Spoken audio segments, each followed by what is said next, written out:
Hello बच्चों, पिछली कक्षा में हमने हिंदी व्याकरण की किताब 3 को समाप्त किया था।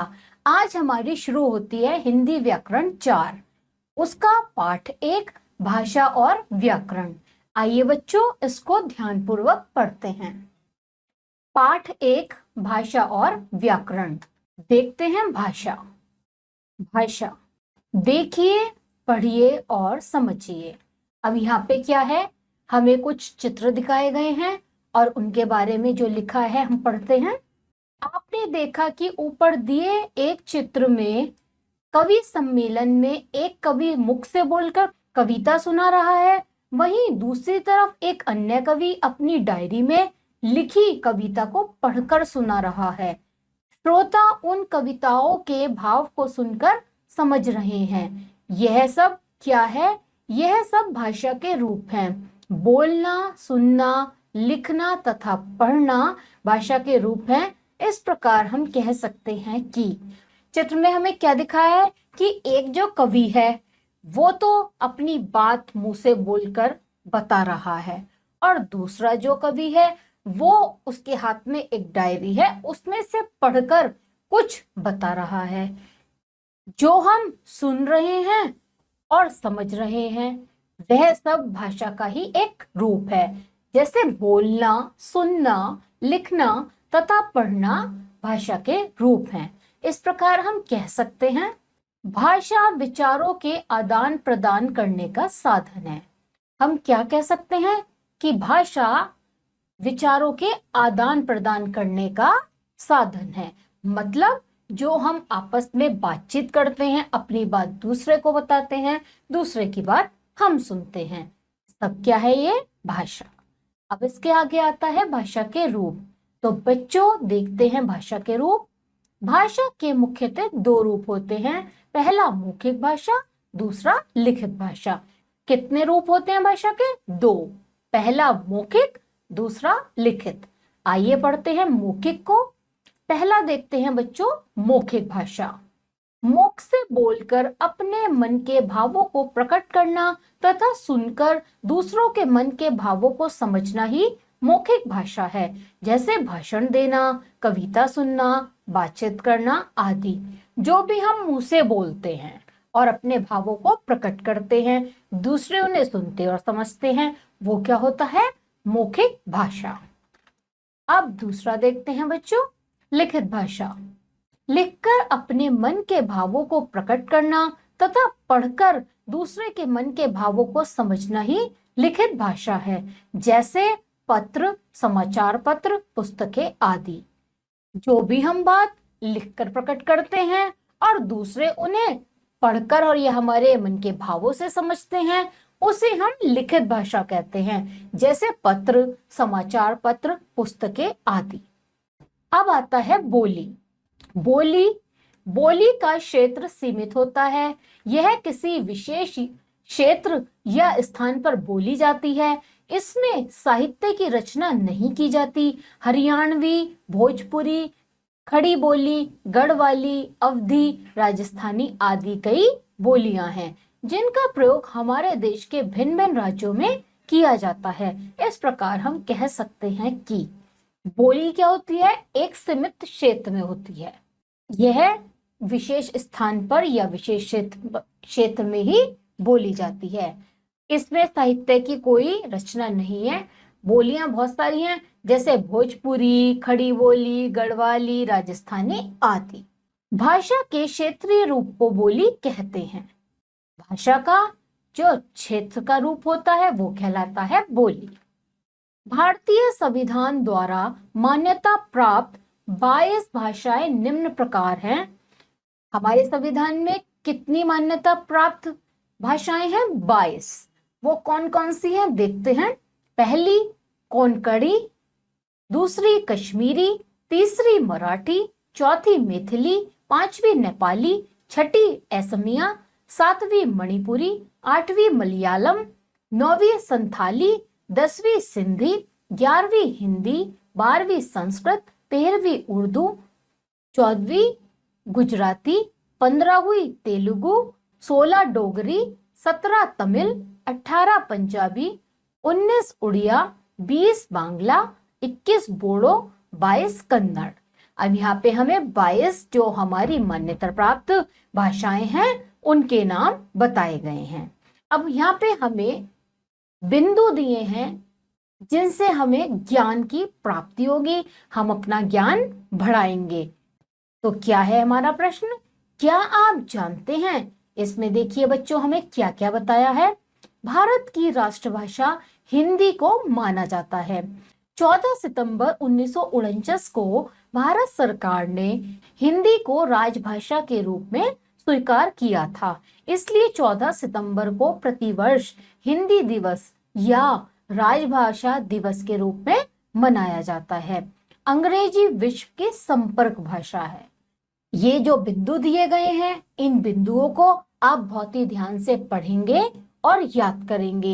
ये आपके ज्ञान में वृद्धि करेंगे। अब आता है हमारा लिपि। तो देखते हैं बच्चों, लिपि शिक्षा, ज्ञान, विज्ञान एवं सरकारी कामकाज में लिखित भाषा का विशेष महत्व है।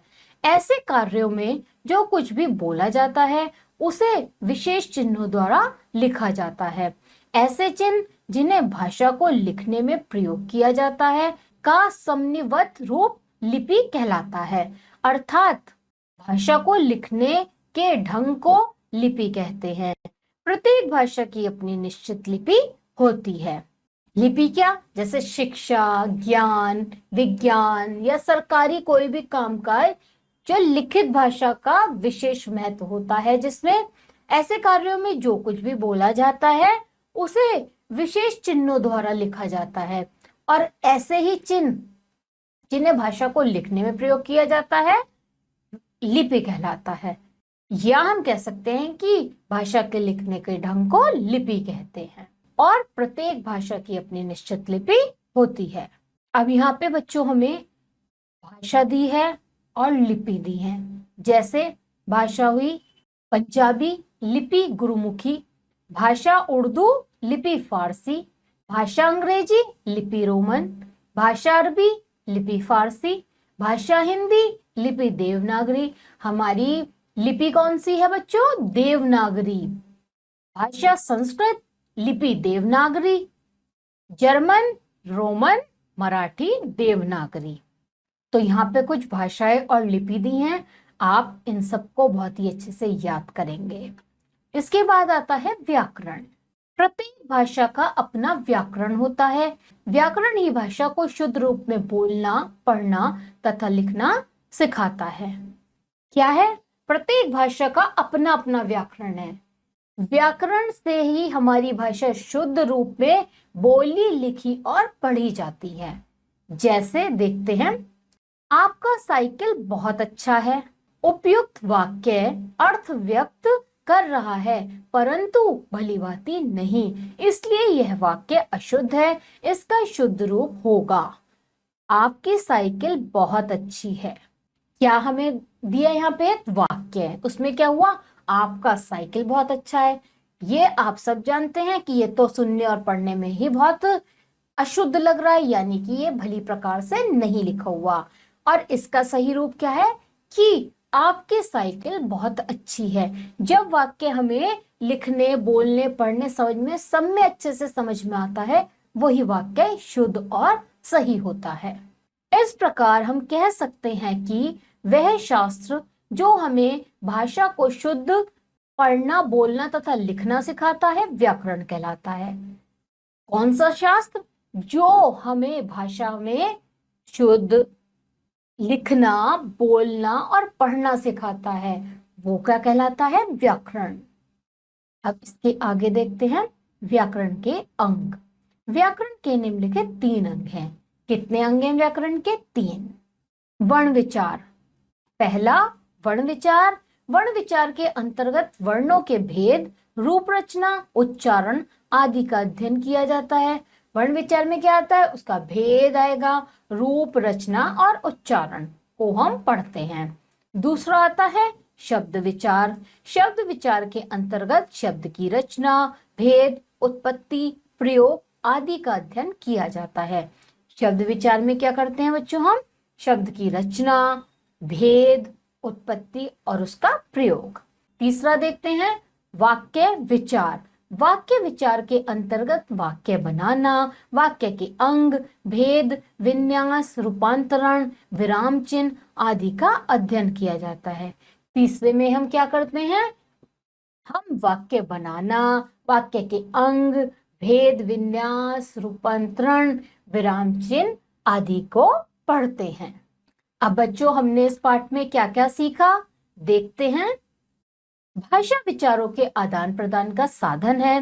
भाषा के दो रूप होते हैं, पहला मौखिक, दूसरा लिखित। भाषा के क्षेत्रीय रूप को बोली कहते हैं। भारतीय संविधान में 22 भाषाओं को मान्यता प्राप्त है।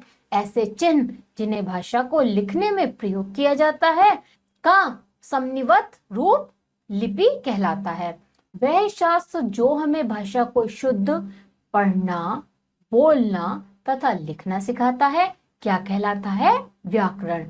तो बच्चों ये जो यहाँ पे हमें बिंदु दिए हैं ये हमें पाठ में सिखाए गए हैं। अब बच्चों इस पाठ के आधार पर आता है हमारा अभ्यास कार्य। तो अभ्यास कार्य में हम देखते हैं, आप सब बहुत अच्छे से जानते हैं कि बहुविकल्पीय प्रश्न होते हैं। बहुविकल्पीय प्रश्न में एक प्रश्न होता है, उसके 4 उत्तर होते हैं। जो एक उत्तर सही है वो हम आपको बताएंगे। तो पहला देखते हैं, मन के विचार प्रकट करने का साधन है भाषा, वचन, व्याकरण, लिंग। तो क्या है बच्चों इसका उत्तर, भाषा। दूसरा प्रश्न देखते हैं, मौखिक भाषा का उदाहरण है किताबें, कहानी सुनाना, पत्रिका, अखबार। इसका उत्तर है कहानी सुनाना।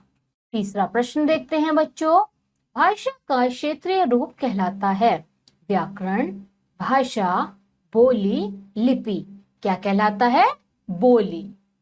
चौथा देखते हैं, रोमन लिपि में लिखी जाती है उर्दू भाषा, पंजाबी भाषा, अंग्रेजी भाषा या संस्कृत भाषा।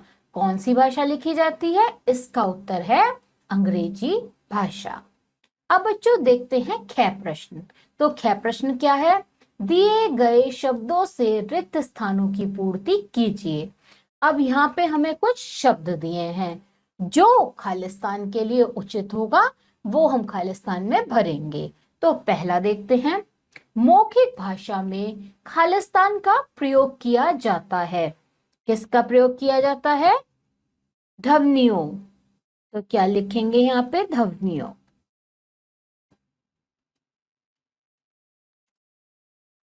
दूसरा देखते हैं, अवधि एक खालिस्तान है। अवधि एक क्या है, बोली। क्या लिखेंगे उत्तर में, बोली।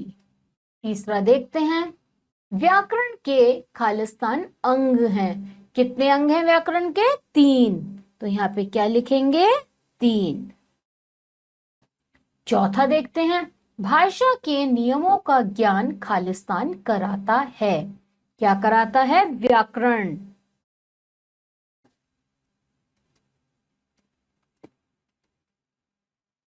पांचवा देखते हैं, भारतीय संविधान में खालिस्तान भाषाओं को मान्यता प्राप्त है।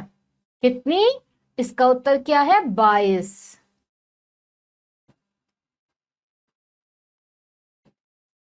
इसी के साथ बच्चों यहाँ पे हमारा यह पाठ समाप्त होता है। बच्चों मुझे लगता है आप सभी को व्याकरण का पाठ 1 भाषा वाला बहुत ही अच्छे से समझ में आया होगा। अब आप सब बच्चे क्या करेंगे, इस पाठ का बहुत ही अच्छे से अभ्यास करेंगे और हम आपको मिलेंगे अगली कक्षा में। तब तक के लिए आप सभी बच्चे अपना ध्यान रखिए।